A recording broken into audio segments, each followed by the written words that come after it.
Hi అండి, అందరికీ నమస్కారము. ఎలా ఉన్నారు? నేనైతే బాగున్నా. మీరు కూడా బాగుండాలని నేను భగవంతుని ప్రార్థిస్తున్నా. ఇంకా మనము ఈ బ్యాడ్ వెదర్ అంటే అది వింటర్ కానివ్వండి, లేదా సమ్మర్ కానివ్వండి, రకరకాల ఇంకా సమస్యలతోటి, ఆర్థిక సమస్యలతోటి, మానసిక సమస్యలతోటి, శారీరక సమస్యలతోటి ప్రతి ఒక్కరు ఎన్నెన్నో సమస్యలతో ఉన్నా కూడా నిద్రలేసి ఈ మొక్కలను, ఈ పక్షులను చూస్తే కొత్త ఆశలు చిగురుస్తాయి. తెలియని ఆనందం మనకి వచ్చేస్తుంది. ఆ ప్రకృతి మనకి ఎంతటి మంచి శక్తిని ఇస్తుందో చూడండి. ఇలాంటి వాటిని చూస్తేనే మార్నింగ్ నేను నిద్రలేసి ఫ్లవర్స్ కూడా వెళ్ళి అలా అన్నీ చూస్తూ మీకోసం ఇలా వీడియో తీస్తున్నా. ఈ ఎర్రపూలు చూసారు ఎంత అందంగా పూసాయో. అదేనండి ప్రకృతి యొక్క మహత్యము. మనం ఎన్నో సమస్యలతో సతమవుతూ ఉన్నా కూడా ఈ ప్రకృతిని చూస్తే, ఈ చెట్లను, ఎగిరే పక్షులను చూస్తే మనం అన్నీ మర్చిపోతాము కాసేపు.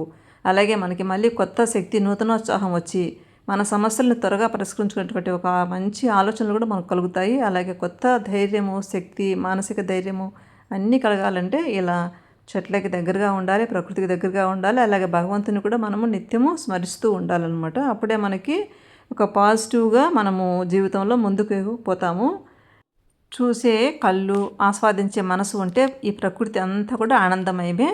అందుకే నేను ఇలా మీకు షేర్ చేస్తూ ఉంటాను. ఇంకా అలాగే ఈరోజు మీకోసము బెండకాయ సాంబార్ చేశానండి. సింపుల్ అండ్ టేస్టీ బెండకాయ క్యారెట్ వేసి, వెరీ సింపుల్ కానీ చాలా రుచిగా ఉంటుంది. వంకాయలు కూడా వేశాను. ఇదిగోండి వెజిటబుల్స్ అన్నీ ఇలా కట్ చేసేసుకొని, బెండకాయ ముక్కలు అంటే జోమ్ వస్తుందేమో కదా బెండకాయ సాంబారు బాగుంటుందా అని చాలామంది డౌటుగా ఉంటుంది. ఆ డౌట్స్ అన్నీ ఈరోజు నేను చేసేటువంటి సాంబార్ చూసారంటే మీకు క్లియర్ అయిపోతాయి. ముందుగా మనము ఈ వెజిటబుల్స్ అన్నీ కట్ చేసుకొని పక్కన పెట్టుకుంటే సాంబార్కు కావాల్సినటువన్నీ ఆనియన్, పచ్చిమిర్చి, అలాగే టమోటా, ఇంకా అందులో మిక్స్డ్ వెజిటబుల్స్ లాగా కొన్ని క్యారెట్, కొన్ని వంకాయ ముక్కలు కూడా వేసాను.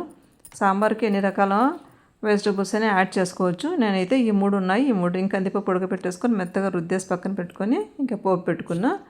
పోపుకి తగినంత ఆయిల్ మీ ఇష్టం. కొంతమంది ఎక్కువ వేసుకుంటారు, కొంతమంది తక్కువ వేసుకుంటారు. మేము మీడియంగా వాడతాము. ఆయిల్ వేసేసుకొని పోపు గింజలన్నీ ఒకదాని తర్వాత ఒకటి, ఉద్దిపప్పు, జీలకర్ర, ఆవాలు అన్నీ మంచిగా దోరగా వేయించేసుకొని ఇందులోనే కరివేపాకు, తర్వాత ఆనియన్ ముక్కలు కూడా అన్నీ దోరగా వేగాక ఇంకా ఈ వెజిటేబుల్స్ ముక్కలన్నీ కూడా ఒక్కొక్కటి వేసి మంచిగా వేయించుకోవాలి. ఇలా ఆయిల్లో వేయటం వల్ల బెండకాయ ముక్కలు అవన్నీ కూడా మనకి కాస్త ఆ జిగురు అనేది తగ్గిపోతుందండి.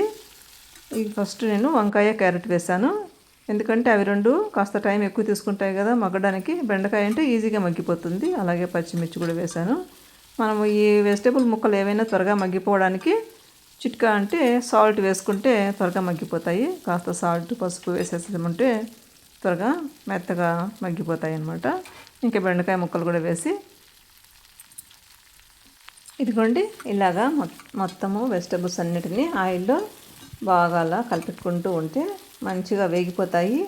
ఈ బెండకాయలో ఉన్నటువంటి జిగురు అంతా కూడా పోతుంది. ఇప్పుడు కొంచెం సాల్ట్, పసుపు కూడా చల్లేసుకుంటే ఈ జిగురంతా పోయి ముక్కలు కాస్త మెత్తపడడానికి ఈ సాల్ట్, ఉప్పు, పసుపు అనేది కొంచెం మనకి హెల్ప్ అవుతుంది. ఇంకా ఈ లోపల మనము ఈ కందిపప్పును మంచిగా వాటర్ వేసి కాస్త లూజ్గా కలుపుకోవాలి.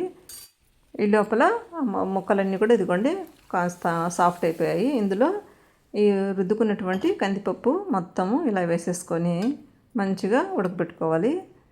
ఇది అంతా ఒక 5 మినిట్స్కి అంతా మంచిగా ఉడికిపోతాయండి. చాలా ఫాస్ట్గా ఉడికిపోతాయి. ఇప్పుడు ఉన్నటువంటి ఎండలకి ఎంత ఫాస్ట్గా ఉడుకుతున్నాయంటే అంత ఫాస్ట్గా వేడి. అదే వింటర్ అయితే కాస్త టైం పడుతుంది కదా వంట చేయడానికి. మనమైతే ఈ 5 మినిట్స్ 10 మినిట్స్ కూడా ఈ కిచెన్లో ఉండలేకున్నాము. మా ఇంట్లో ఎదిగిన అలా ఉంది పరిస్థితి. చుట్టూ చెట్లు ఉన్నా కూడా అంత వేడి ఉందన్నమాట.